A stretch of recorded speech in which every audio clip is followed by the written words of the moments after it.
عدد و ریاضی، دو اسم آشنا برای تمامی ما انسان‌ها. عدد یکی از اصلی ترم و پایه‌های وجود دنیاست و ریاضی هم بخش عمده‌ای از این اعداد است. ولی امروز می‌خوایم اعداد از زاویه دیگه‌ای بهش نگاه کنیم. اعداد هم انرژی دارن. انرژی منفی و مثبتی که به اصطلاح اعداد جادویی، نحس، شانس، خوشیوم و غیره گفته میشه. پس امروز اومدیم تعدادی از این اعداد رو در فرهنگ‌های مختلف آشنا بشیم و ببینیم به چه چیزهایی معروفن و چه تئوری‌هایی درباره اونها وجود داره و به اونها بپردازیم. سلام به دوستداران ایسوکی. علیرضا هستم همراه شما. قبل از هر چیز ما رو سابسکرایب کنیم و دکمه زنگوله رو بزنید تا از بقیه ویدیوهای ما با خبر شوید. بریم سراغ اعداد جذابی که می‌خوایم باهاشون آشنا بشیم.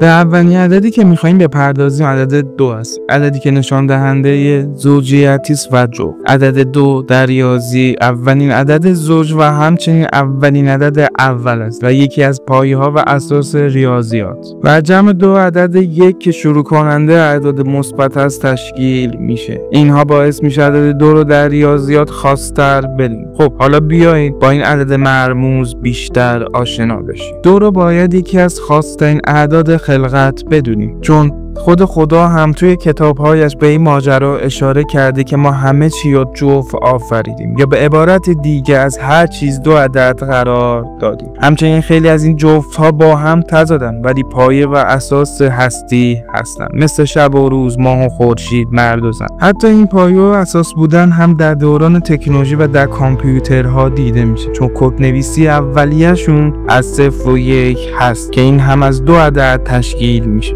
پس قرار گرفتن این 2 عدد یک کامپیوتر به وجود میاد. پس میتونیم عدد 2 رو در زندگیمون آغازگر همه چیز بدونیم و شروع کننده همه چیز 2 هست. عدد بعدی که میخوایم بهش بپردازیم عدد شیاطین است. عدد که خیلی اونو به عنوان عدد شیطانی یا مربوط به ایلومیناتی یا فراماسونی میشناسن. این عدد 666 است. چون این عدد که برای شیطان است و کسی نمیدونه. بعضیا میگن به خاطر اینکه توی زبان یونانی کلمه شیطان با کمی تغییر میشه 666 خون و حروفش اگه جابجا شه به این عدد مربوط میشه. بعضیا هم میگن شروع رسمی تاریخ فرقه شیطان پرستی از 6/6/2006 است. و بعضیا هم میگن شیطان هر موقع مریداشو میبینه اعلام میکنه این عدد منه. یکی از راههای احضار شیطان با کمک گرفتن از همین عدد است. به هر حال از هر کجا که شروع شده بالاخره مال شیطان میدوننش. خیلی ها میخواهن یک نماد از شیطان رو در فیلم ها، موزیک و موزیک ویدیوها عکساشون بیارن. راحت ترین نماد براشون همین عدد 666 هست. این عدد به شدت استفاده میکنه و خیلی هاشون هم ما در فیلم های مختلف دیدیم. نکته جالب اینه که در کتاب های انجیل در اشاره شده که همین عدد 666 قدرت شیطانی درش نهفته است. در کل در بیشتر جهان عدد 666 رو عدد شیطان میدونن. آدم های مذهبی از هر دینی باشن تا اونجایی که میشه از این عدد فاصله میگیرن و از آن استفاده نمیکنن، چون این عدد رو مال شیطان میدونن و اهریمن بودن این عدد براشون ترسناک است. شما چی؟ آیا ترس واهمه از این عدد دارید؟ خب بهتر از عدد شیطانی بریم سراغ یکی از عددهایی که تو دنیا به عنوان عدد خوشیوم و خوب شناخته میشه. بعضیا این عدد رو طبق روال زندگیشون میچینن و سعی میکنن در زندگیشون به شدت از این عدد استفاده کنن. این عدد 7 است. عددی که در خیلی از ادیان یا تاریخ یا علمی به معنی خوب برداشت میشه تا باعث بشه در ذهن مردم این عدد به عنوان یک عدد خوشیوم بیاد. مثلا در دین اسلام مسلمان‌ها به این باورن که بهش 7 طبقه داره و این 7 طبقه در قرآن هم اشاره شده. یا در مسیحیت 7 گناه کبیره وجود دارد که اگه پیروان مسیحیت این گناهان رو انجام ندن به رستگاری میرسن، که این 7 گناه عبارتن از غرور، طمع، خشم، حسادت، شهوت، شکم پرستی، تنبلی، که مسیحیان معتقدن اگه بتونید در برابر اینها خودتون مدیریت کنید تبدیل به یک انسان کامل و با کمالات میشید. حتی ما در دین یهود هم به عدد 7 اشاره داریم. در زبان عبری یهودی‌ها قسم خوردن تحت 7 چیز قرار میگن که نشانه این است که در دین یهود هم عدد 7 جایگاه ویژه‌ای داره. در گذشتگان هم عدد 7 مقدس بوده. در اسناد تاریخی هم به این داستان اشاره شده است. در دوران باستان بابلیان به 7 سیاره مقدس اعتقاد داشتند و آنها را مورد پرستش قرار میدادند. یا فیلسوفان یونانی باستان که ارسطو یکی از بزرگترین فیلسوفان یونانی بود، به 7 علم انسان یا علوم 7 اعتقاد داشتند که هر کس باید به علوم ابتدایی که عبارت از دستور زبان یا ادبیات، علم بیان و مباحثه و مکالمه بودند برای همگان واجب، و 4 علوم پیشرفته یعنی حساب، هندسه، موسیقی، نجوم که هر کس می توانست در این علوم متخصص شود. حتی خود خدا هم به عدد 7 اشاره داشت و در خیلی از کتاب‌های الهی ما به ماجرای این که ما دنیا در 7 روز آفریدیم اشاره کرده است. پس خود خدا هم به عدد 7 نگاه و دیدگاهی داشته است. همچنین 7 در تمامی ادیان به صورت مشترک اشاره شده است. ما در افسانه ها هم به عدد 7 اشاره داریم، مانند عجایب 7گانه که عبارت بودن از اهرام بزرگ جیره در هرم مصر، باغ‌های معلق بابل در زمان بابلی ها و آشوریان، معبد آرتمیس در زمان یونان باستان، تندیس زئوس در المپیا در زمان یونان باستان، آرامگاه هالیکارناسوس در زمان هخامنشیان و یونان باستان، قول رودس در زمان یونان باستان و قارنوس اسکندری در امپراتوری‌های روم و یونان که خیلی ها باور دارن اینها بعضیاش افسانه است و اصلا وجود خارجی نداشتن، ولی به هر حال به عنوان عدد 7 مربوط میشن. ما انسان‌ها هم 7 احساسات اصلی داریم که باعث میشه تا حدی از ربات‌ها، ماشین‌ها و هر چیزی که در این دنیا هست متفاوت باشه. این 7 عبارتن از ترس، تعجب، خشم، تحقیر، شادی، غم و انزجار. این احساسات هستن که پایه عواطف انسان رو برای زندگیشون تشکیل میده. حتی ما هفته‌هامون هم 7 روز داره. شب با خودتون بگید چرا این اتفاقیه و یک قرارداده، ولی به هر حال باز به عدد 7 مربوط. حالا فکر میکنم فهمید چرا 7 عدد مهمیه در زندگی ما و چرا به خوشیومی معروف شده. ولی نظر شما هم همین چیزی هست؟ آیا دانشمندان به قدرت اعداد اعتقاد داشتن؟ اگر شما قدرت این عدد رو میدانستید به هیچ چیز در دنیا نیاز نداشتید. این جملات تسلایی که حتی انیشتین درباره‌اش میگه که باهوش‌ترین آدم دنیاست. دانشمندی که به خاطر اختراعات و کشفیات مهمش در دنیا خیلی در زندگی امروز ما مؤثر بوده. حتی چنین دانشمند بزرگی هم به انرژی اعداد اعتقاد داشت. عددی که تسلا دربارش حرف میزنه اعداد 6 و 9 است که معروف هم به اعداد تسلا. این اعداد توی زندگی تسلا خیلی مهم بود و همه کاراش رو طبق این اعداد میچید. مثلا میخواست هتل بگیره، شماره اتاقش باید ضرایبی از این اعداد میبود، یا مهمانی‌های بزرگش رو در تاریخ‌هایی از 6 9 3 یا ضرایبی از این اعداد برگزار میکرد. در کل خیلی اعتقاد به این اعداد داشت و طبق ادعای خودش حتی بعد از اختراعاتش با این اعداد یا ضرایبی از این اعداد تونسته درستش کنه. برای مثال میگه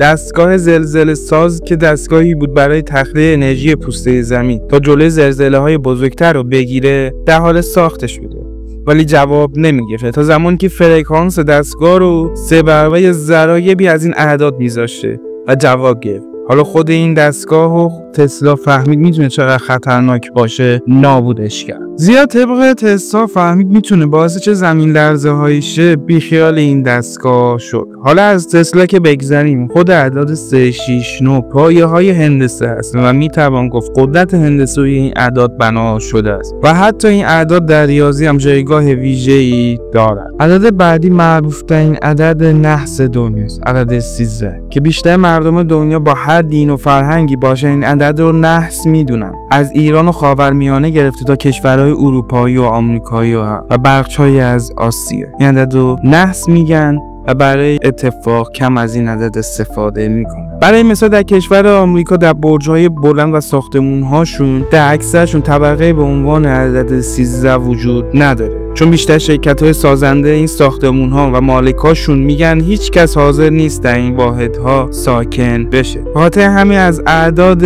12 به علاوه 1 یا 12 استفاده میکنه یا کلاً به صورت مستقیم از شماره 14 استفاده میشه تا ذهنیت منفی نسبت به این طبقات از بین بره. یا بیایم اینور دنیا. فرانسوی‌ها در مترو پاریس از ایستگاه شماره 13 تا اونجایی که بشه استفاده نمی‌کنن. ایستگاه‌های بعد یا قبلش رو بهره میگیرن. برای اینکه اعتقاد دارن در این ایستگاه اتفاقهایی افتاده که اینها نه نقل و قول درستی ازشون دارن، نه کسی دقیق میدونه چی بوده. برای همین افسانه‌های ایستگاه 13 میگن. باز تو همین فرانسه قدیم شغل وجودش به عنوان شغل نفر 14.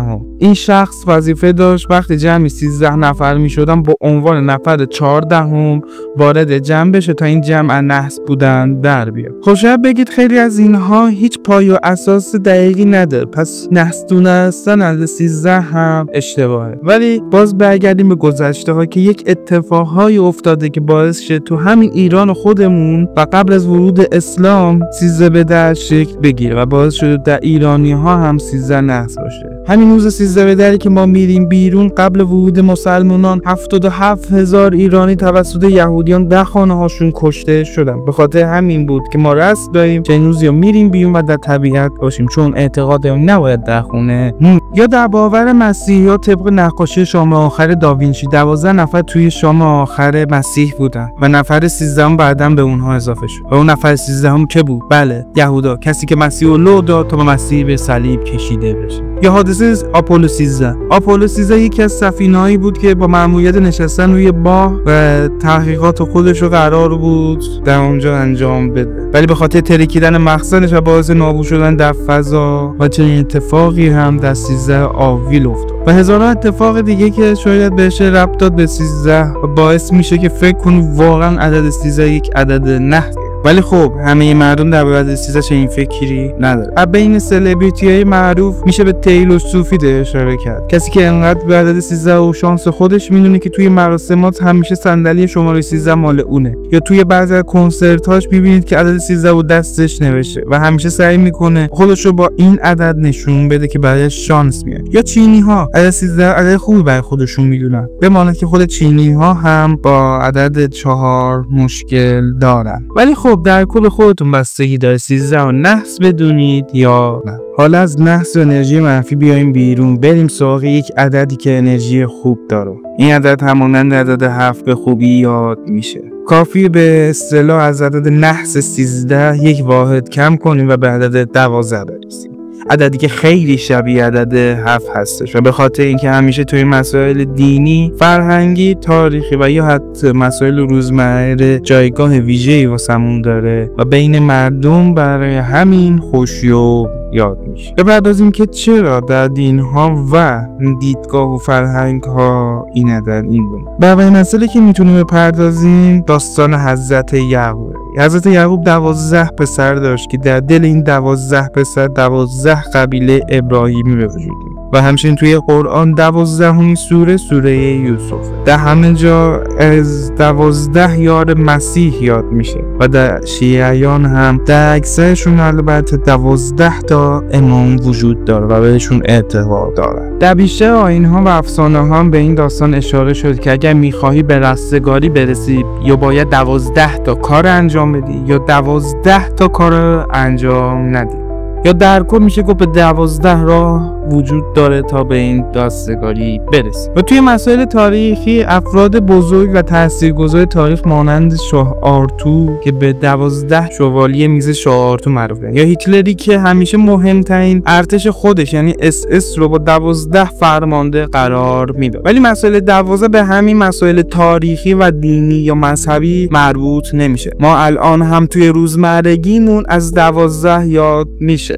هر روز ما 2 تا 12 ساعت است و هر سال ما 12 ماه داره و در اکثر کشورها سالهای تحصیلی برای یک نفر 12 سال است. جالب بود، تا بالا بهش توجه نکرده بود. چه باز بگید اینها اتفاقی است، ولی پرچم اتحادیه اروپا چی؟ دقت کرده اید 12 تا ستاره داره و این نشونهای امروزی که باعث می شود 12 مانند 7 عدد خوشیوم بدونید و میشه به عنوان یک عدد شانس قرارش داد. مثل عدد 7 برای خیلی ها خوشیوم هست و باعث میشه که ما عدد 12 به عنوان یک عدد شانس انتخاب کنیم. آخرین عددی که میخوایم بهش بپردازیم بهش عدد جادویی میگن. بعضی ها منفی و شیطانی میدونن و بعضی ها هم خوب و مثبت، ولی در کل این عدد همه جا هست و کلی اتفاق براش افتاده است، ولی خیلی هامون بهش توجه نمی‌کنیم. این عدد 33 است. بله، عدد 33 که در کل در همه جا یک حضور مثبت یا منفی دارد.